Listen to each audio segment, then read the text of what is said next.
তৃণমূল প্রার্থীর গাড়ি ঘিরে বিক্ষোভ হওয়ার খবর উঠে আসছে প্রাথমিকভাবে। অনুপম রয়েছে সরাসরি। অনুপম, তৃণমূল প্রার্থীর গাড়ি ঘিরে বিক্ষোভ কেন? কি করলেন তৃণমূল প্রার্থী? যারা আমি সেই ছবি দেখাচ্ছি, তুমি দেখতে পাচ্ছ যে তৃণমূল কংগ্রেসের যিনি প্রার্থী রয়েছেন সনদ দিয়ে তার গাড়ির সামনে বিক্ষোভ দেখানো হচ্ছে। দাবি একটাই, যেভাবে বড়মার মন্দির বন্ধ করে দেওয়া হয়েছে সেই কারণে বিক্ষোভ হচ্ছে। আমি কথা বলবো,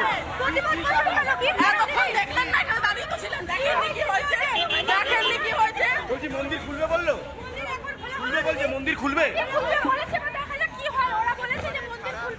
দেখো আমি একবার সরাসরি আমরা অনেকক্ষণ ধরে সেই দিদি আপনারা অনেকক্ষণ ধরে প্রতিবাদ করছিলেন। 6টা থেকে এসে এখানে মন্দিরে দাঁড়িয়ে আছি। তো এখানকার যারা মন্দিরের কমিটির লোকজন আছে তারা বলতে চাইছে যে এখানে উপনির্বাচনের জন্য মন্দির খোলা হবে না, বন্ধ, আপনারা বাড়ি চলে যান। আপনারা তাই আমরা এত দূর থেকে এসেছি মন্দিরে মায়ের দর্শন। বেশ সাধারণ মানুষ এবং যারা পুণ্যার্থী তারা বলছেন যে কেন উপনির্বাচনের জন্য মন্দির বন্ধ হবে, এই নিয়ে একটা উত্তেজনা দেখতে পাচ্ছি নৈহাটি বড়মার মন্দিরের ওখানে। আমি আরেকবার যাবো টিটপের কাছে। অনুপম সঙ্গে থাকো, পরিস্থিতির দিকে নজর রাখো। টিটপ, এই মুহূর্তে কি পরিস্থিতি? অনুপম দেখাচ্ছিল নৈহাটির একটা অংশে বিক্ষোভ হচ্ছে মন্দির বন্ধ করাকে নিয়ে এবং তা যাতে না হয়। তোমার ওখানে কি পরিস্থিতি টিটপ?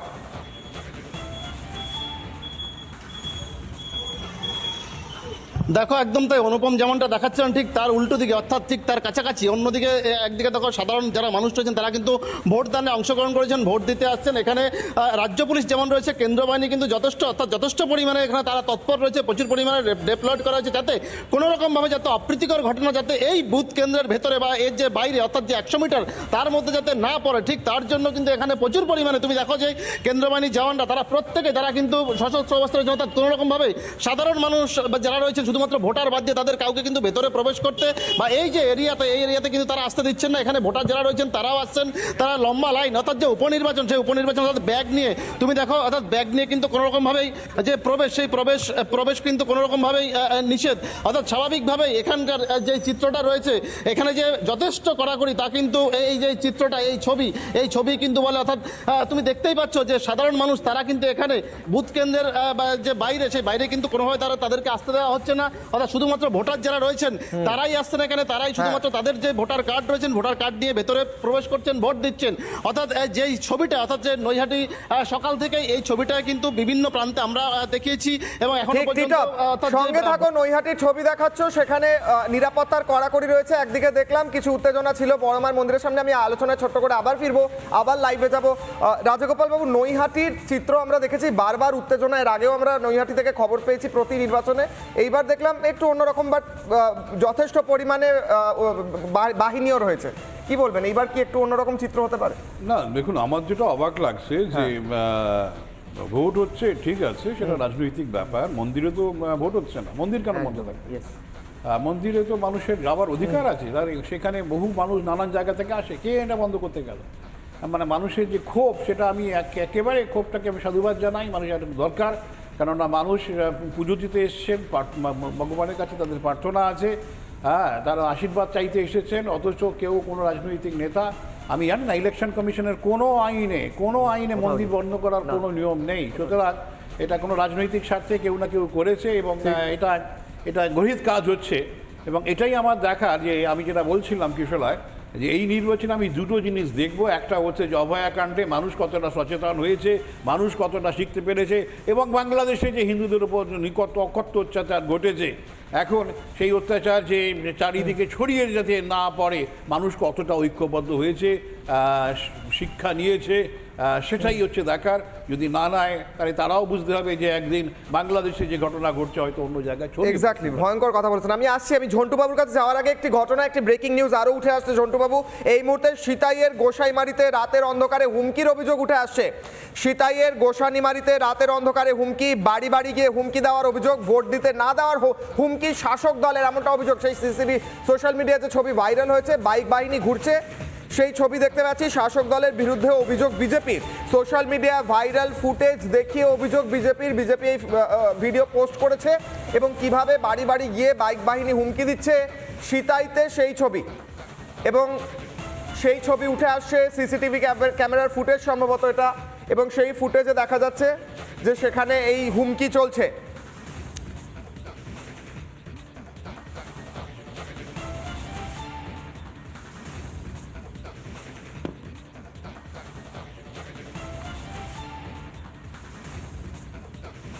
সোশ্যাল মিডিয়া ভাইরাল ছবি দেখা যাচ্ছে বাইক বাহিনী ঘুরে বেড়াচ্ছে। বিজেপি বলছে সোশ্যাল মিডিয়া এই ছবি যেটা পোস্ট করা হয়েছে সেখানে স্পষ্ট দেখা যাচ্ছে যে বাইক বাহিনী নিয়ে শাসক দল হুমকি দিচ্ছে। ঝন্টু বাবুর কাছে আলোচনা যাওয়ার আগে একবার এলিনার কাছে যাব। এলিনা, মেদিনীপুর থেকে তুমি রয়েছো, সকাল থেকে ভোটের পরিস্থিতি, বেশ কিছু জায়গায় অশান্তি, হুমকির ছবি আমরা দেখেছি। তোমার ওখানে কি পরিস্থিতি দ্রুত জানাও দর্শক।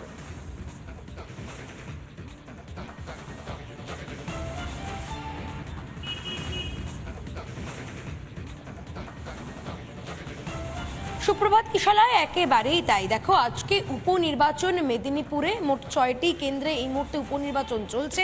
আমি রয়েছি মেদিনীপুরের ধর্মাতে, আর সেই ধর্মাতেই এই মুহূর্তে একটি স্কুলে তুমি দেখতেই পাচ্ছ ভোট দিয়ে কিন্তু অনেকেই বেরোচ্ছেন। সকাল সকাল ভোটাররা আসছেন, তারা ভোট দিয়ে কিন্তু বেরিয়ে যাচ্ছেন, কারণ সকাল সকাল আসার অবশ্যই কারণ যাতে অশান্তি এড়ানো যায়। শুধুমাত্র তাই নয়, অনেকটা তাড়াতাড়িও কিন্তু ভোট গ্রহণ চলছে এখানে।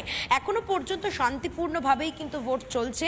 এবং এই মেদিনীপুরে তোমাকে জানিয়ে রাখতে চাইবো, মোট 18 কোম্পানি কেন্দ্রীয় বাহিনী মোতায়েন করা হয়েছে নিরাপত্তার দায়িত্বে। আমি এই মুহূর্তে ভেতরের ছবিটা আরও একবার দেখানোর চেষ্টা করব, কারণ আমরা সেই অবধি তো পৌঁছতে পারবো না, কিন্তু যতটুকু দেখানো যায় ক্যামেরার মাধ্যমে জুম করে তুমি দেখতে পাচ্ছ লাইন দিয়ে কিন্তু ভোটাররা রয়েছেন এবং তারা এই মুহূর্তে একেবারে ভিক্টরি সাইন। ভোট দেওয়া হলো। দাদা একটু কথা বলবো, আমার ভিডিও জানি মোহিত কেবল। মোহিত, একটু এসো। নিজে তো ছবি তুলছিলেন, এই ভোটটা তো দেওয়া হলো, নিজের ভোট নিজে দিলেন, তো কি বলবেন, শান্তিপূর্ণভাবেই কি ভোট হচ্ছে সকাল থেকে? হ্যাঁ, শান্তিপূর্ণভাবেই ভোট হচ্ছে এবং এখনো পর্যন্ত সেরকম লাইন নেই, খুব তাড়াতাড়ি ভোট হয়ে গেছে। সকাল সকাল ভোট দিতে আসার কারণটা কি? শুধুমাত্র কি তাড়াতাড়ি হবে বলে, নাকি অশান্তি এড়ানোর জন্য? না না, নিজস্ব কিছু কাজ থাকে আজকে, ভোটের জন্য ছুটি, সেই কারণেই তাড়াতাড়ি চলে আসা। আচ্ছা, মানে ভোট দেওয়া হলো, নিজেরও মানে আনন্দ হচ্ছে, ঠিকঠাকভাবে ভোটটা দিতে পেরেছে। হ্যাঁ, অবশ্যই। বেশ, ভোট দিতে। এলিনা সঙ্গে থাকো, নজর রাখো, সেখানে সাধারণ মানুষ ভোট দিচ্ছেন সকালে, সেই ছবিও দেখাচ্ছ। ঝন্টুবাবু, ছবি দেখালাম একটু আগে কুচবিহারের সিতাইয়ের, এবং সেখানে রাত্রিবেলা বাইক বাহিনী ঘুরে বেড়াচ্ছে। এনারা শান্তি প্রতিষ্ঠার জন্য হয়তো ঘুরে বেড়াচ্ছে মনে হয়। না, দেখো, সারা পৃথিবীতে ভোট সন্ত্রাসের একটা মেকানিজমের পার্ট হচ্ছে তুমি ভোটের আগে যদি যথেষ্ট পরিমাণে বাইক নিয়ে দাপাদাপি বোমবাজি করো, তাহলে কি হয় জানো তো, ভোট সন্ত্রাসের একটা বড় পার্ট হচ্ছে পরের দিন ভোট কেন্দ্রে শাসক দলের যারা ভোটার তারা গেলেও বিরোধীরা থ্রেট করা। এটা কিন্তু এটা নিয়ে একটা গবেষণার বিষয়, সোশ্যাল সায়েন্সের একটা পার্ট। ফলে শাসক এটা করে খুব সুস্থভাবে। আর তুমি যেটা বলছো সিতাই শীতলকুচি হচ্ছে বর্ডার। আমি একটা সময় ওদিকে চাকরি করেছি। এই সিতাই শীতলকুচির সাথে ভারতের বর্ডারটা পুরোপুরি বাংলাদেশের বর্ডারের সাথে অরক্ষিত। অর্থাৎ কে বাংলাদেশের নাগরিক কে ভারতের সেটা আইডেন্টিফাই করাটা ভেরি টাফ। ফলে বামেদের সময় ওখানে ওপার বাংলার একটা বড় অংশের মাইগ্রেন্ট লুম্ফেন ফোর্স যেখানে ভোটটাকে কন্ট্রোল করতো, আজও একই ধারা চলছে। ফলে তৃণমূল ওখানে যে নব্য অনুব্রত উদয়নবাবু, একটা সময় বাম অনুব্রত ছিলেন, তিনি যে সন্ত্রাসের রাজত্ব করছেন সেটা বাড়াবে, এটাই স্বাভাবিক। কারণ সিতাই শীতলকুচিতে কিন্তু আরজিকর ইস্যুটা এবার ভয়ানকভাবে পেনিট্রেট করেছিল বলে আমরা দেখেছিলাম। মাথাভাঙ্গায় প্রকাশ্যে প্রতিবাদীদের মারতে তৃণমূল নেতাদের দ্বারা বহুত হতে দেখেছি তোমার চ্যানেলে। দ্বিতীয়, ভারতবর্ষের পিপল রিপ্রেজেন্টেটিভ অ্যাক্টের 28 সালে স্পষ্ট লেখা আছে যে ধর্মীয় স্বাধীনতা, যেটা সংবিধানের 5, 10, 14, 15, 25, 26 এইটাকে ভায়োলেট করবে না। অর্থাৎ election procedure, people's representative act election procedure চলাকালীন এই অংশটাকে সম্পূর্ণ সংরক্ষিত রাখতে হবে। অর্থাৎ তুমি যদি পুজো দিতে যাও, ভোট তোমারকে কিন্তু বাধা হবে না। নির্বাচন কমিশন কি করছে আমি জানি না, নির্বাচন কমিশন ফ্রি হ্যান্ড দিচ্ছে কেন তৃণমূল নেতাদের? এটাও কি ভোট মেকানিজমের যে বাইনারিটা ধর্মীয়, যেটা তৃণমূল বারবার করে তালডাঙ্গানি করতে শুনেছি আমরা, যে কুণাল বাবু চলে গেছেন যে শুভেন্দু অধিকারীর বিরুদ্ধে, যে বাংলাদেশ ইস্যুটাকে এখানে নাকি ইস্যু করা হচ্ছে, বাংলাদেশে নাকি কিছুই হয়নি, হিন্দুদের উপরে অত্যাচার হয়নি, এটা নিয়ে, এটা আসলে কিছু না, কৌশল, তৃণমূলের ভোট ভাগাভাগির কৌশল। আর আরেকটা সম্প্রদায়কে বার্তা দেওয়া, দেখেছো আমরা একটা সম্প্রদায়কে কিভাবে নেগলেক্ট করছি। এক্স্যাক্টলি। আমি নানা ধরনের কন্টেন্ট দেখার জন্য লাইক করুন, শেয়ার করুন আমাদের ফেসবুক পেজ, সাবস্ক্রাইব করুন আমাদের ইউটিউব চ্যানেল। পাশাপাশি অন্যান্য ব্রেকিং নিউজের জন্য অবশ্যই চোখ রাখুন রিপাবলিক বাংলায়।